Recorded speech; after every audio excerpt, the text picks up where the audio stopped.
6 باتوں کی حضور نے وصیت کی تھی۔ سب سے پہلے حضور نے فرمایا تھا ابو ذر مسکینوں سے محبت کرتے رہنا۔ دوسرا نبی پاک صلی اللہ علیہ وسلم نے فرمایا تھا جب بھی دیکھنا نیچے والوں کو دیکھنا، اوپر والوں کو نہ دیکھنا، مالداروں جاگیرداروں پہ توجہ نہ کرنا، ذہن خراب ہوگا، نیچے دیکھنا، غریبوں کی طرف توجہ رکھنا۔ تیسرے نمبر پر نبی پاک صلی اللہ علیہ وسلم نے فرمایا تھا ہر حال میں حق بات کہنا اگرچہ وہ کڑوی ہو۔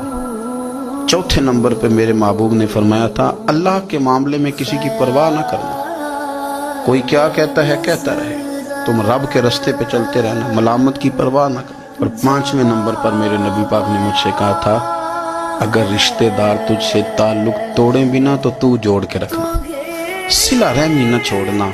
اور 6 نمبر پر حضور نے فرمایا تھا اللہ کے عرش کے خزانوں میں سے خزانہ ہے لا حول ولا قوت الا باللہ العلی العظیم۔ حضور نے فرمایا اسے پڑھتے رہنا